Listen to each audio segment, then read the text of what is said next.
I can say that because your brain is, you cut down on that Coke. Because I have Diet Coke. There you go. You know? Absolutely. No, absolutely. I mean, you hit it right on the head. And just like anything, you know, and I don't want to be like, well, never eat fast. It's in moderation. Yeah. You know, it's in moderation. Yeah. And again, I was 5 days out the week, and maybe depend on, you know, maybe other week going out to restaurants or eating too. So, you know, whether it's carbs, starches, and all that, you know, it all played a factor, you know. And oddly enough, I remember when I first went in there with my wife, the first thing they asked me was, were you on cocaine? Because I guess it's common for people that are on cocaine to have strokes. Really? Because they're looking at me and said, well, why so young? Because physically, you know, you don't look the part. Oh, look. And that's one of the things that you know, I want to put out there, be a myth buster, be like, what does stroke look like? You know, do I look like your average stroke survivor? Right. Like it doesn't have a face, and you'll be amazed, you know, the people that I've contacted throughout my organization that are younger than me, that are 22. That, you know, I reached a young man, probably he was about 16, and this about maybe 6 months ago. He had a stroke. He's a cross country athlete. Wow, but what was he doing? You know, so the notion that is, you know, that you got to be 65, 68 is so untrue. And like I said, a lot of it's due to we caused it. No one else did, but we decided to be doctors and weren't. Oh yeah. WebMD is the worst thing. You know, I Googled it. I was Googling stuff when I was in the hospital. I couldn't even walk. Oh, well, this is what happened. This is what happened. And this is why. Yeah. And when I realized that, you know what, I'm looking for things that are not going to have an answer to it. And why not me? You know, what made me invincible? And when I look in the mirror, be like, well, it's not like I was going to the gym 4 times a day. Look what I was eating. Yeah. You know, look what I was doing. So, you know, I think every few months, a lot of us do this 21-day food challenge. Mm-hmm. And the food challenge is you can't have no fast food at all, none for those 20 days, or sometimes we do it 30 days. You can have any fast food, none, and no bread, no white bread, no sugar, no. Right, basically, no. Right. Yeah, you know. So and so a bunch of us did it, and a lot of people after they did it did not go back to certain things. Now we had one lady. She agreed to do the challenge. After the first week, she called up everybody and said, "Y'all can forget this." She did. Yeah, that's funny. Yeah. She said, "Y'all can forget this." She said, "Because I need in the morning, and I work for the school district. In the morning, she would come in to work with a large cup of coffee in one hand and a 32-ounce soda in the other hand. Wow! Every morning she would come in with this, and that's why she couldn't do the fast food challenge, the food challenge, because of the coffee, the big old cup, and the Coke. And I'm sitting there looking at her, and so she walked in. I said, "So you have this every day, 5 days a week?" She goes, "Yes, every day." She goes, "Yes, why?" I said, "Because that's walking death." I said, "You got Coke and a coffee?" She said, "That's how I can make it through the day." I'm like, "So what happened to do half of the day when that's gone?"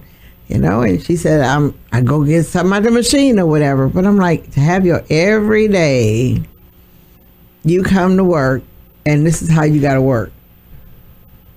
You know? And all that is habits, and you know, and that's the thing about the stroke and the brain, how the brain can convince yourself. That's just habits and what you're accustomed to. Your brain telling you that if you didn't have coffee or soda, you will be okay. Because what do you do on the weekend? More than likely, you probably don't even drink coffee or soda. So just because you had a job, you know, it's the brain has so much power over everything that we do. And when you have, again, a stroke, it just rewires and it affects everything. And I've noticed patterns in people behavior that, wow, you have to wake up and watch Channel 5. No, you don't really have to. You choose to do this. Right. And so when it comes to, you know, what we take now, and one good thing about my stroke, and I say what's the best thing, I've had over 40 people, I've had over like 5 family members say, you know, because you had your stroke, I take my blood pressure medicine. Right. Or I go to my doctor. And that's my number one message, too. Right. Is also just go out there. Don't think you're invincible. Nobody lane is exempt.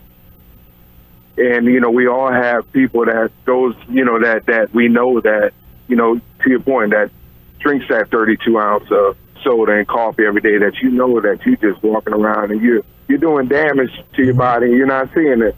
But trust me. And you wonder why they, at the end of the day, they're looking sluggish, back hurt, body pains.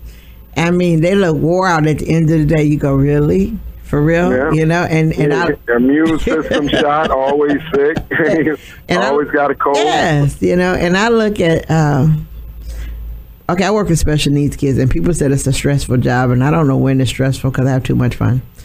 I do. So I don't even understand how people say it is stressful because I think that it's too much fun. It's actually fun, and I like watching the little things. But people will say we have a high stress job. I look at them like, but we don't walk around with coffee and soda every day. So obviously we're doing something right. Right. You know, but I think stress is when you let things control you. Right. Because stress is brought on only by the allowance of the person who has it. Because you can. I totally agree with that. Because you can have. The funny part about it, a lot of people that the brain can set controls that you probably don't even realize you're stressed because you're so immune to it. Yes. But as soon as you talk to them, then I sat in traffic all day and I got to go. You're like, whoa, because you're so accustomed to all this. Yeah. And see, and that's the thing that people got to be mindful to just take a moment, right, and do some reassessment of your life and your lifestyle, and you'll be surprised what you find. Like, you know what, that might actually be kind of stressful when I do get into work. So I may want to leave maybe 10 minutes earlier, right? Because you know the traffic pattern. That's true. You know, yeah. So it's the little things that we can do that makes a huge difference. That we don't think about. That we don't think about until after the fact, and we don't have to have that aha moment to be like, okay, I'm going to change everything. And you look at New Year's, every New Year's, I'm going to be a better me. I'm going to do this diet. You see it with everything. You know, people ask 3 days. I'm going to join the membership. Yes. That's why everybody, that's why they run those promotions that time. They know $1 down. Come on, join. Yeah. We know we'll get you for the whole year. You probably come 2 weeks. That's it. Come 30 days. And then, you know what? I'm going back to what I used to do. I don't have time for this anymore. Yeah. Later. And it's all about a comfort zone. It's not even about that's really what you like. It's just what you're comfortable with. Yeah. But basically, Basically, when it comes to stroke and come to life, a lot of things run parallel. Like, put yourself to the balance. I always tell my kids now, even though they're younger, just get familiar with being uncomfortable. Because life's going to happen. Yes. It's going to be how do you handle it? We, as you say that, not in comparison, but I guess it is in comparison. I work with special needs kids. We always teach them to expect the unexpected. But when we leave and listen to quote unquote regular ed, they never say that. They don't teach that, but we teach our kids today could be this, and 10 minutes from now, hey, it could change. We do that, to them, and we teach them. Right. Like one little boy, he says, we do this every day, same time, but that day we didn't. We say, you know what, it's changed, and they look at us like, what? It changed. We got to do something else now. So we're teaching them how to go through, and they have breakdowns big time, but we're teaching them to have less of them and to learn that, guess what? It could change, and we just got to roll with it, so you got to roll with it, and you have a choice. You're not programmed to go right all the time. You can actually, you can actually go left. Guess what? The left works, and you definitely got to just get familiar with being uncomfortable, because that can stop you from forming a lot of bad habits that you're just not aware of. Yeah. Are you just so conditioned with, like, oh, this is what I do? Well, you don't have to. Like, I go, I stop here and get this. Like, that's just what I do. I've heard that a lot. When I speak to people, well, that's just what I do. Right. And I ask them too. So how's that been working out for you? That's what you do. How's that been working out for you? Wow. So if you were talking to an audience and you had 3 things to tell them about prevention, what would you say? That's a great question. 3 things that I would tell them. First thing would be, and you hit it up before we came on, listen to your body. Listen to your body. And second, talking from a male point of view, put your ego down. There may be some tests that you have to do. There may be some medications that you have to take. So put your ego down And the third thing is accept change, because it's going to be a lifestyle change. So in some form, right? Whether and I know it's hard, whether it's changing your diet, or whether it's exercising, or stop doing certain things. But you got to have those three. You got to go in there with those three things. But listening to your body is number one. Yes. But don't let that be the only thing, because, like I said, stress is silent. You might not realize. Right. But yeah, that's true. I'm going to talk about a person that works for our station. I'm only doing it because I love him and he changed it. And I'm not going to name his name, but as soon as I say it is, he's going to look at me like, no, she didn't say that. But one of the people at our station, he was hooked on those lovely, big, huge energy drinks. Yeah. And those lead to heart attack, kidney disease, and on down the line. One day we talked to him about it, and not one day, we beat him up quite often about it. I'll just say we whooped him about it. We did. But he understood it wasn't love. It wasn't in being just, beating him up about it. And now I haven't seen him with one of those 40-ounce drinks, 10-ounce, none of them. I haven't seen him with any. He switched. He just got smarter. He drinks it in the car now. He don't want to hear y'all mouth. Let me drink my drink. But now we see he has other drinks. And I want to commend him for that, because he realized that, like I said, we weren't beating him up for meanness. We were beating him up because we cared. And I guess we were part of that inside voice in his head saying that he didn't need those, and he right. Y'all had an intervention on him. Yeah, we did. But one thing, one thing that I thought about too, and be honest, I never took medication at all. There's a lot of natural remedies that you can take, different kind of teas, different kind of things, which is another form that that's better than taking 8 pills a day. Right. So it's different things that some people might not be able to trace certain family history far back. So who knows? Everybody's situation is different. But you know what? As an adult, it's your responsibility to know, okay, what my numbers are. Right, and if you do have these things, they have teas, they have anything, whether it's stress, high blood pressure, they have all these things. It may cost a couple of dollars, but it's worth paying $5, $6 for this kind of tea versus, what could happen and having the ability to possibly prevent a stroke or a heart attack or anything like that. What I would say about that is, one, I'm an herbalist. I only drink what I make. If I don't make it, I don't drink it. Unless I'm stuck at a restaurant. If I'm stuck at a restaurant, I can't do anything about it. But other than that, anybody who knows me, every time you see me, there's a 32-ounce thermos in my hand or in reach, and I only drink what I make. And I mix all the teas. But the one thing when you get on teas is this, when you go to the store, you can buy little bags of tea. They're not good. Go to a health food store, they sell the big bag of loose tea.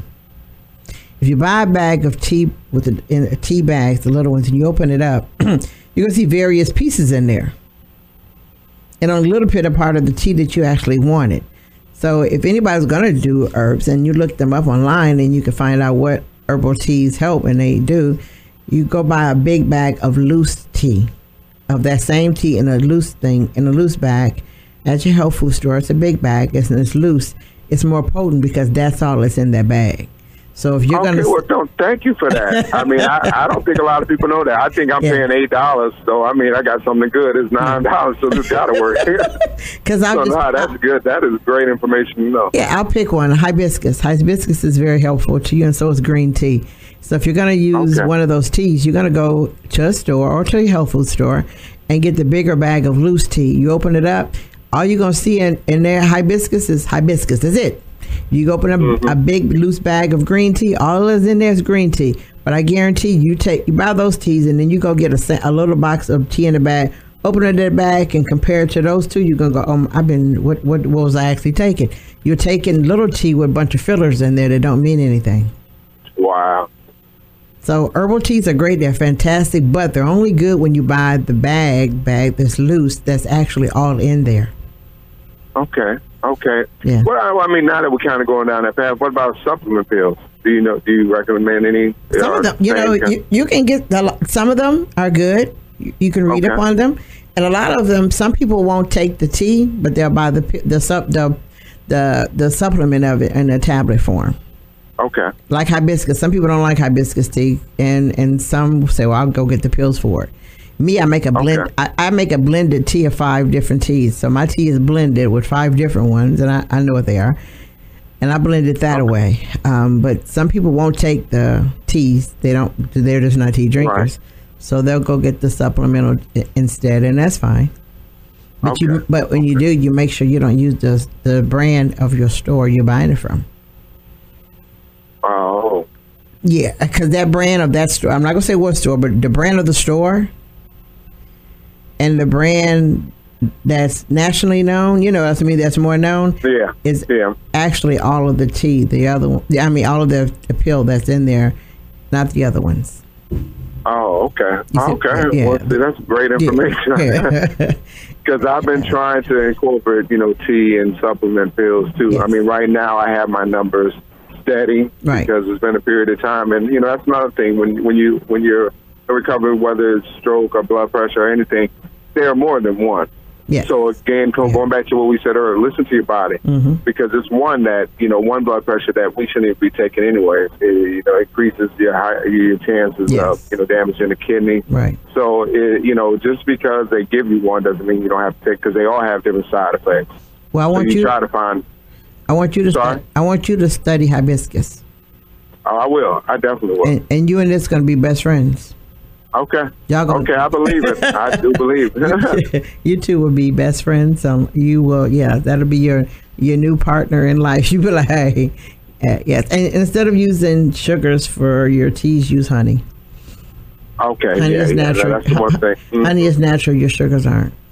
Yeah. Okay. But yeah. No, that's great information. Yes, but like I said, the teas, buy the big loose bag. Don't be buying a little bitty bag. You getting fillers in there. Because if you open it up, you'll see a bunch of fillers in there. It's not the tea that you thought it was. Oh, okay. Yeah. But I want to thank you for listening to KISS Community Connections, everybody. And Lee Stroy, I want to thank you for coming on and talking to us. And you will be back on again because, even though we talked about it now, it will go. Some people won't get the hint until they hear you again. And then they'll go, oh, okay, I need to fix this or stop doing that. Well, it was definitely my pleasure. I do appreciate it. Again, it's out there. I don't know if I'll send you my website. You have people out there. You can give out your website now. Okay, definitely. You can go to www.counterstroke.org. That's counterstroke.org. And that's what we're trying to do, counter stroke, prevent it, treat it, and actually support people that have gone through it, because, we spent an hour talking about it. But I was fortunate that I had my family. On the other side is, there's a lot of single people out there that have to go through this by themselves. Yeah, that's true. That's true. That's true. And again, thank you so much for your time. I truly appreciate it. I definitely look forward to speaking to you again. Definitely you will, yes. And I want to thank you. I want to thank everyone for listening to KISS Community Connections. And again, I'll let you know, as we say every week, you cannot lead a positive life with a negative mind. We'll talk to you next Sunday. Bye now.